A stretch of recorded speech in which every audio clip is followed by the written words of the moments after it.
All right. Hey, everybody. Welcome to the Cleaning Hustle podcast. It's been a minute. The last time I checked, it was 6 months when we recorded part one of this, if I could talk straight, of this particular situation we're under. All right. So we have our continued guest from part one. This is now officially part two of the podcast. And when we ended the podcast, we were starting to talk about emotional intelligence. Right. So, all right, Lexi, do you have anything you want to say before we get started? Nope. Nothing that's emotionally intelligent at all?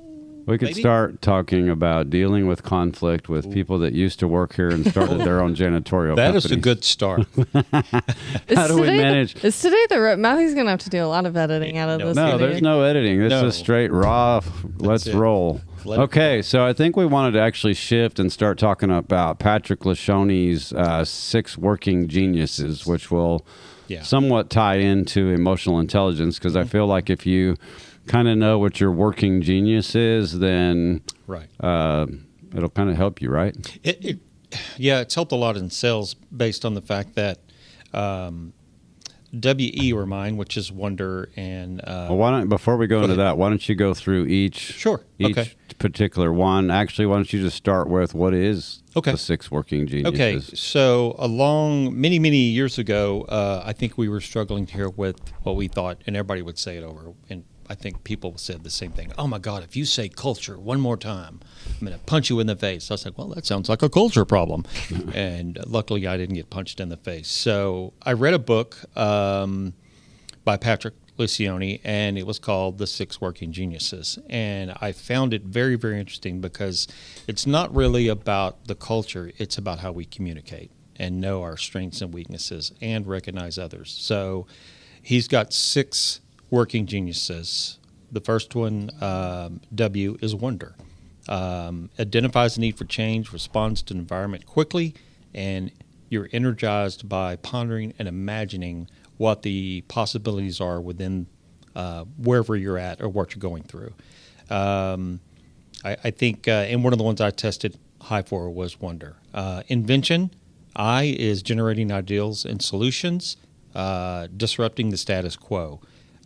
Disrupts the status quo interests me, and let's talk about that in a second, but energized by innovating from scratch. So I want to come back to the disrupting the status quo. Can you turn your phones off? Oh, I'm sorry. They're just talking to themselves. Okay, so let's go to discernment. Assesses the workability of ideals, responds and refines ideals. Responds and refines ideals was another interesting. Can we come back to that one with you? And then energized by curating information and recognizing patterns. I think when I read this first, I thought Dan's one of his biggest strengths was recognizing those patterns. Yeah, because I'm a minor DI. Those are what I am. Is it? Okay. The last 2 you just did. Perfect. Galvanizing. So just for clarification, for those of us that are from the north originally, in Texas they say ideal.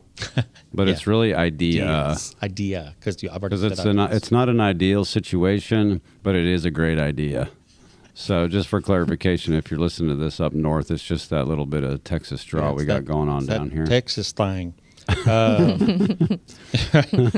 Killing me. And galvanizing. And we like to have fun around here, too. We don't want to be so serious about this, right? Yeah, well, someone let Matthew know that. Enablement. What does that even mean? I don't know. I'm just picking at him. Enablement, helping move things forward, responds to needs, and energizes by helping others make things happen. And the last one is tenacity, ensures successful results, disrupts by imposing standards and plans, and energized by task-oriented implementation. So I always think of tenacity as a soldier, because of all these are 6 types. They're based on an altitude. And I was talking to Lalani today, and Lalani was saying, well, I don't understand the altitude. I said, well, wonder and invention at the top, because that is a key element of someone that is like a regional director in retail. They have to know and think outside the box. Tenacity is something that store employees are really good at, because they implement what someone else thinks of. And that's how she's like, oh, so if you're in upper management, you're great at wonder. I said, not necessarily, but it is what one of your geniuses are. And people that are at the top work really well with those. But Well, and I think it's important not to get stuck on the altitudes. Exactly. Because you could be in the high altitudes, but they like to say then your head can get stuck in the clouds. yeah.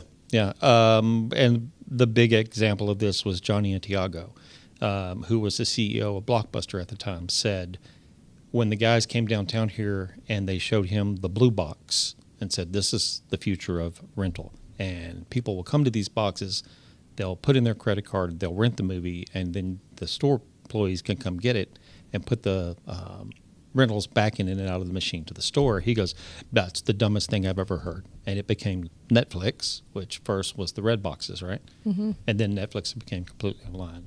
He didn't change, and the company died. You know that I found out that the guy who invented Redbox used to work for Blockbuster and they fired him, so he did it as revenge. Yeah. And actually, Redbox and Netflix are two different companies. Yeah.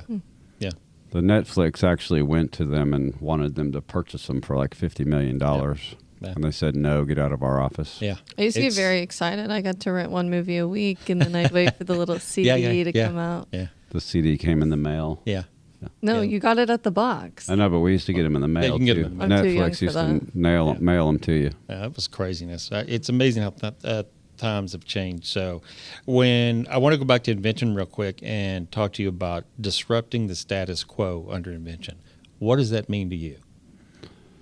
Well, it means for me, it means evaluating an industry. So like in our world, the cleaning industry. Okay. And it's the old adage of just doing the same thing over and over again and expecting a different result. So that's the actual definition of insanity, right? Yeah. And so I think that the I is really looking at that and then thinking outside the box and not being so stuck that, oh, well, it's just cleaning. It's not that big of a deal. And so that's one of my working geniuses is an I. Yeah. And I think it's so I almost I haven't met a W yet. And I think the reason why is that when you live in wonder, you never actually accomplish anything. You just kind of live in the state of making dreams, like people that write down their 5-year plan, but they never even get off the base of even 5 minutes start. later, they don't. Yeah, know they what don't it even. said. So, You might want to watch what you say. Matthew's a W. oh, Matthew's a W? I'm a W as well. Okay, well, let's talk about W's then. Well, okay. So, So I think you could almost work your way to an I from being a W. Can. I think they kind of work together. yeah. And so I just feel like from a W perspective, if I was a W and like after we did our test, Zach came up to me and he's like, man, I'm really shocked that you're not a W. And I think W's are a great place to start, but I think you really have to take the base of being a W and really focus in on Yeah. implementing whatever that wonder is. Right. And I don't when I look at W, it doesn't show me that there's that implementation portion of it. Right. So it's like being out there and wondering, and then the I is more like the initiators. Yeah.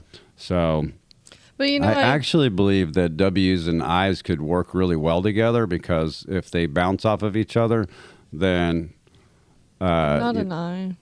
Yes, you are. I'm a TE. I keep telling her she's an I. And what are you? I'm a WE. Oh, you're a W too. And I just said there's no W's, and I got 2 of them in this room. Yes, you do. I guess yeah. I guess I have to eat my words on that. No, you Yeah. don't. It's okay. Like you said, and this is why I brought this up, because disrupting the status quo. We used to have meetings where strong personalities would run over W's. We would just get ran over. So do you think W's fall in line with the people pleasers? I don't even believe that a people pleaser is a real thing. I believe there's people that have servant hearts that do things above and beyond and don't. I've learned through the book, The Let Them Go Theory, it really makes no difference to me what someone else thinks. I do what I do because that's who I am. But I'm not doing it to please anybody else. on the sheet with Working Genius, it's ideation, activation, and then implementation. Right. I feel like if you're a W at the top, the second is typically something closer at the bottom because the people who are good at wonder are good at implementing it. And so they have both. So like Matthew's a WG, so he has both, one in the ideation and one at the implementation. Right. So he's good at creating the idea and then implementing it. And what did you say your other one was? Oh, E. E, and you're also in implementation, so they're both very good at creating ideas and then implementing them. But I think if you have two, I think if you're like a WI, then you're not very good at implementing anything. You need someone there to implement it for you. Yeah, I agree with that 100%. So when you guys think of someone who has the main part is wonder, do you think of an artist, someone that paints or draws, someone that dreams, that wasn't a very good student? Is that how you encapsulate wonder? It's not necessarily how I see it. I think it's someone who creates you're married to a W, so give us some insight. Yeah, give us some insight. Let's talk about Matthew. Well, like with Matthew, out of the two of us, because, I'm not anywhere near the top. Both of mine are the bottom two. I'm an implementer in its own. Matthew's at the top and has one in the middle.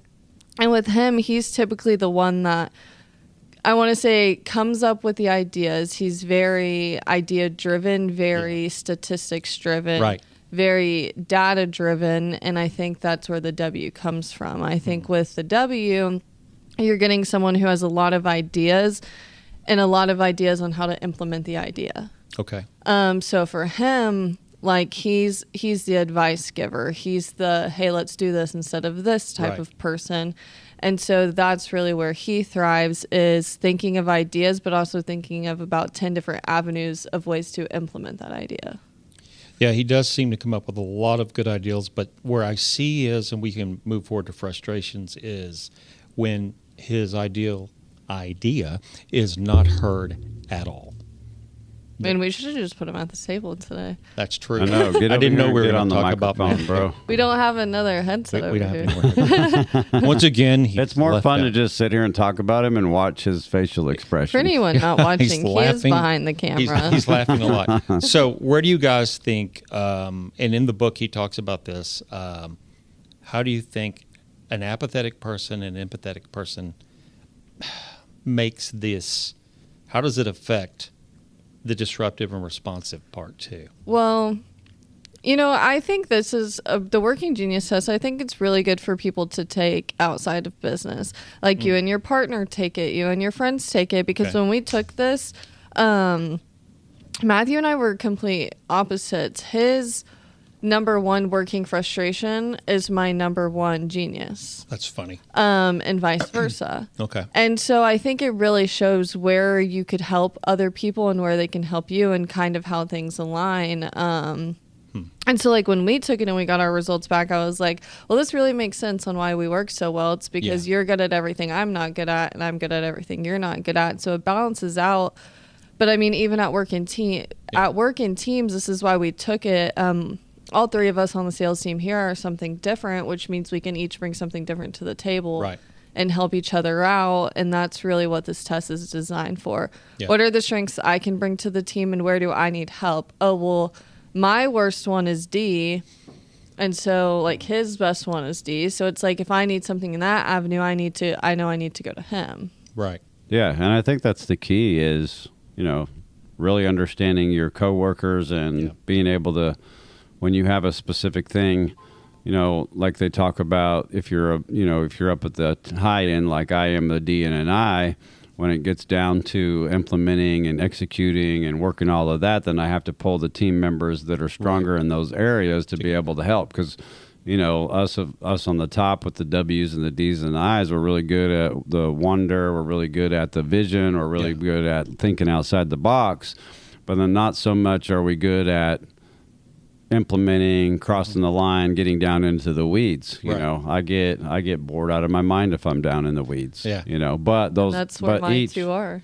Yeah, and that's her that's and true. I are exactly the opposite, which I was so surprised to see. I was too. But I think that it's important that we understand each other, so we know who is our go-to if we have an area that's like, my working frustration is her genius. So if I'm frustrated in an area, then I can just say to her, here, this is your genius, would you please take it from here? Right. And vice versa. She's frustrated in an area, and so you can bounce off of that other person and actually make it work for you instead of working against you. And I think that's where we're headed, because it seems like, and before even we started this, I'm not sure. Well, you were doing the the DISC. Well, yeah, the DISC theory and scaling up. Oh, So right. we looked at who we had and we realized we can't scale up with these folks in place. Right. And then when we did this, now everybody's looking at each other in a different light. Right. I work better with these two than I've ever worked with any other salespeople here. They're not trying to compete and be number one. They don't want the spotlight on them. They, like me, believe in RAD and believe in the company. They just want to move us forward. So it's changed a lot in a good way. And I think it's interesting too, because we had all of the appointment setters take this. Yeah. And I found it very interesting because every single person that I hired was the exact replica of me. Their working genius was the exact same. Their frustrations were the exact same. And I wanted to ask you about that. So would you ever hire somebody completely outside of who you are in an interview that has completely different working geniuses than you, do you think? Well, it's funny that you asked that because there's one person in that call center that is my complete opposite. Who is that? It's Crochet. Oh, is it? My Okay. team lead, who I work hand in Interesting. hand with. Huh. And so Okay. I chose her as the team lead, and then we did this, and I was like, it really makes sense why Yeah. I chose you as a team lead, because you're my opposite, so you help me in areas that I need help, but the rest of them in there, I'm like, exact mimic of me. But because I'm an ET, I'm such a finisher, like I want tasks to be done. I'm a timeline person. I'm a write a list out person. Right. Yeah. You're a calendar person. I'm a calendar person, and you can really, once you probably didn't even have to take the test to see that I'm an ET, because I'm so analytical about the way that I do task and finish things and things like that. That you two guys share, both analytical. So I was kind of surprised too that when y'all were opposites. Yeah, because that's actually my frustration. Oh, is it? Okay, and that makes perfect sense. But I think I'm analytical on my terms. I don't like being analytical on somebody else's I terms. think you're on your terms. Oh, for okay. everything. Tell me how you really feel. Well, there's that. You can edit that out later, Matthew. You can't. Leave it in there. Raw. This is raw footage. But I think it's important to also talk about the fact here, if someone out there is taking this test, that you have your genius, you have your frustrations, and then you have what's the middle one called?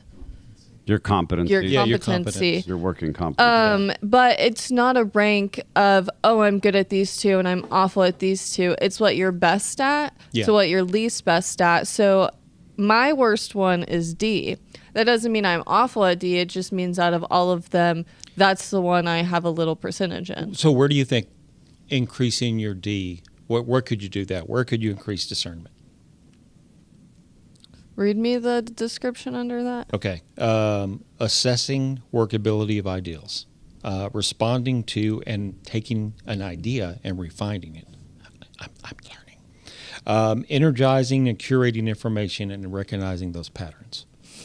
You see, I think for me, I'm such a person that, again, ET, that I just want things to get done the right way. And so it's like I'm moreover like, okay, we're just going to do it this way, more than let's test a couple of ideas out, because the faster we get it done, the faster it's implemented, obviously. But, that's not the way that... Yeah, John Maxwell says failing forward, not falling, failing. So if you try something, then it doesn't work, but you already realize it doesn't work, you just move in a different direction and adapt. Dan said something that reverberated with me still to this day, and he said, I don't care if we have loud or challenging conversations here. And when I heard disrupting the status quo, that jumped out at me, because it seemed like for a long time, and one of the things about the 5 dysfunctions of a team too is teams are scared to talk to each other because they're not going to be open, because they don't want to be exposed. There's no trust, or there's limited trust. I feel like now we're starting to have that kind of trust, and that's what's going to open us up. But when it comes to discernment, you can put a slash right next to it and say the word experience. His discernment as a pilot is incredible because of his experience. Right. Matthew's experiences in college as a young man, he could go talk to someone about to go to college, and his discernment about that would be great. It's also one of the spiritual gifts in the Bible of discernment. I've seen my wife have it 1,000 times. I don't have it like she does. So if she took a this woman test, thing. you know what? Woman's intuition. Yeah, I think it's just a different word for the same thing. When so. we tell you that your friends aren't good people, it's probably true. Well, when Dan tells you the plane's going down, it probably is. Discernment to me comes from experience. But Yeah. And I think you can have discernment in different areas of business and not in others. well, it's true. Do you think in 10 years, due to your discernment experience, you're going to make different decisions based on those experiences? Yes and no. I try to make decisions based on what I believe in and what other people believe in and ethical decisions and things like that. So I think there's a basis to all of my decisions that will never change. Okay. I think with times updating, technology and things like that, things could go in a different direction. But I think on the basis of decisions, if you're not making decisions from who you are, then why are you making that decision? Yeah, that's true. That's true. Okay, so you talked about competencies because we've talked about frustrations a little bit. What were your competent levels, Dan? Let's see. My I'm gonna have to competencies look. are G and T. Okay, so galvanizing and T, tenacity? Tenacity. Oh, yeah, you already talked about that. That I wasn't that surprised about that because as an entrepreneur, you create and see the vision and the ideals, but you have to get other people to do it. Now, the frustration... You have to have the tenacity. You cannot be an entrepreneur without it. That's true. And I mean, you could, but... You're going to struggle. You're going to struggle. So My competency is a WG. WG. Okay, so we talked about wonder. Galvanizing. So does it frustrate you and you both when you guys go, I know we can do this. This is the way to go. I've already told you guys how to get there, and they can't see it. Is that... Well, and that's one of the biggest challenges of being an I is getting people to buy into the vision and understand the vision and then execute the vision. Mm-hmm. And so you have to be, as a leader, you have to be able to paint the picture. Right. And then you can get the, you can get the ETs to come help you once they understand it. But then there's that breaking point, I think, between what is the vision and then how do we execute it? Right. And then that's where, even through the last couple of years of us working through some of our software and the different programs that we've put together, it's like I've had a lot of people say to me, we got to get whatever's out in your head on paper so we can execute it. Yeah. And so what I've seen is the biggest thing between the two is being able to take what is the vision, what is it that I can see as the vision or the CEO of the company, and then how do I relay that vision to other people? Yeah. And so when I'm stuck, we're going through a process right now that we call stucks, which basically is a list of things we're stuck on. Okay. And so if I was stuck on something and I said, man, I really have this vision, I really think, this is the future, then I would go to someone like Lexi and say, hey, I'm stuck. I need you to use your working genius to help get me unstuck. Okay. So that's where I think it really helps. And I kind of view as the working competencies, and the more I think about it, it's almost like your secondary genius. Yeah. So I almost look at it like you have 4 geniuses that you're really good in, and then you have the 2 that frustrate you. It's cracking me up right now because I thought that we just had one different, but his genius is literally ID, and my frustration is literally ID. Yeah. So I know. So the funny thing though is that vulnerability that we're starting to see now, because you're talking about the stuck part.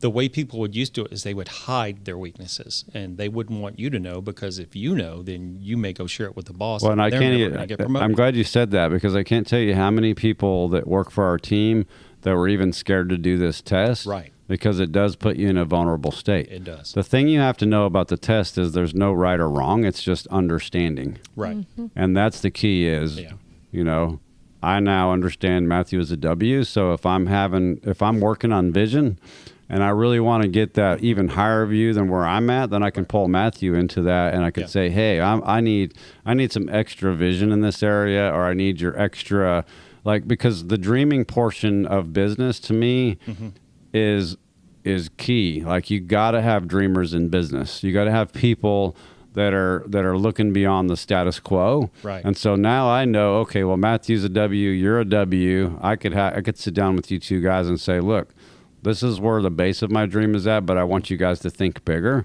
Right. And so if you want like think big men around you, then you know, okay, well, I'm going to go to the W's so that I can get that. Then when I'm like, okay, all the W's and the I's got together, we're working through it. We're talking it out. We got the big vision painted. Then we pull Lexi in and say, all right, here's where we're at. Help us get there. Yeah. And then she can do the nuts and bolts mechanics of it. And to me, I think we're all starting to see it now. Is it's the ultimate gelling of a team because we truly do understand each other at the core. And I think that trust is built inside of vulnerability. And so when you start from a place of like her going side by side, we wouldn't want to, we would be shocked to even think that we're the complete opposite, that my frustration is her genius and vice versa. Yeah. But now we know, and now we know how to work together. And it brings that cohesion even more so. And then if I'm starting to get frustrated with her, or she's starting to get frustrated with me, I can immediately go back and say, oh, well, this is why we're frustrated. And then we can work through it a lot easier. And I've seen you guys be openly frustrated. And that's a good thing because y'all end up working it out. You talk through it. Whereas in a lot of companies, somebody's frustrated and they just go to the break room and gripe about so-and-so because they're frustrated. Yeah. We don't do that. I also have the perk that I'm his daughter. Well, there's that. Well, that's a catch-22 as well. So, that can help and hurt. No, I mean, like in the sense of because of that, I'm more comfortable saying things that most employees wouldn't be. Well, and I think that makes you perfect for the role. So that's kind of a good segue because you became director of sales, right? What date?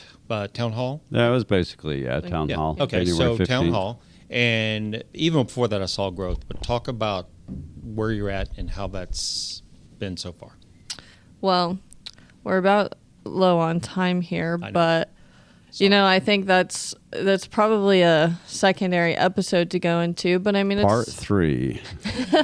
I think where I'm at right now, it's just still new, still learning new things, trying to get implemented into systems that I didn't have access to before, and changing people's mindset about me in the position. And there's a lot that just goes into it. It's only been 2 months, and so okay. So if we do a whole section, which we could on that, can me and Dan give you some feedback and maybe even some from cameraman on the good things we've seen?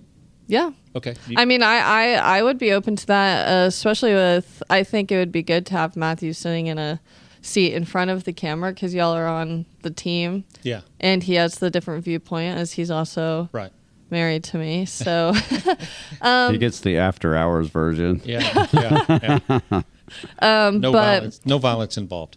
It's a work in progress and there's definitely frustrations. There's things that are good, but I think we're definitely heading in the right direction. Okay. So then give me 2 things. Biggest challenge so far, what's that? Growing the marketing team to the point where we're setting the amount of appointments we're supposed to. Okay. Biggest win so far? Having you guys on my team. Oh, see, that was the right answer. Yeah you guys slipping our $100 bills under the table? Well, they're tins, okay. And it's pesos, but it's almost the same. It only works for $100 bills. Okay, Dan. Good feedback that you've seen from her first 2 months. Well, you are a T, which does not surprise me one bit. Mm-hmm. Why?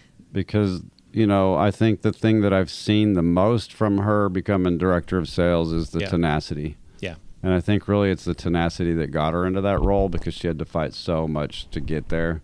And so I'm super proud of her, and now it makes a lot more sense to see that tenacity as one of her working geniuses because I think, and I've seen it with her in her entire life with, I do have that great view of getting to see her grow up. And so I've seen tenacity as her trait, and I should scold myself for not even really knowing that would be one of her working geniuses. Because you talked about how she would raise and save money and do things as a child that was more adult than it was childlike. Oh, yeah. Yeah. So. Well, and she grew up in an adult world, so that's why she's so mature. I was, James will probably get mad at me for saying this, but we were walking down the road the other day up in Denver last week, and he turned to me and he goes, sometimes I just have to remind myself that Lexi's 23 because... I'm 22. Or 22, soon to be 23.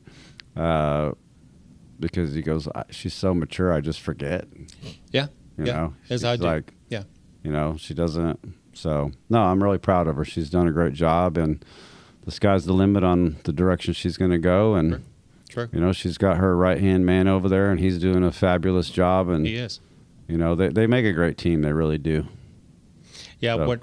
So that's the thing you said. So for my observation, the good thing is you guys live together and work together. So me and my wife did the same thing at the first part of our marriage, and we didn't do as good as you guys. Because I make the joke sometimes when they start debating something very small, I'm like, oh, they're married. Because it's like, oh, the color was blue. No, Matthew, it was like opaque green. It looked blue, but it wasn't. You're colorblind. I'm not colorblind. Yes, you are. But you guys get on those little tangents, but y'all worked really well together. Mm-hmm. And it's been really good to see. But I've just seen so much growth. For someone to be 22 and build a team as quickly as you have and interact with them and support them, and you've already learned a valuable lesson. We won't mention the name. Someone was here and you picked them and you're like, oh, that was probably not a good choice. That's how you fell forward. Mm-hmm. I've seen you failing forward, but you're not failing, you're learning. And then the next thing you do is you pivot and you grow. So some of these things you're doing, you're increasing these geniuses and you don't even know, but we see it. Yeah.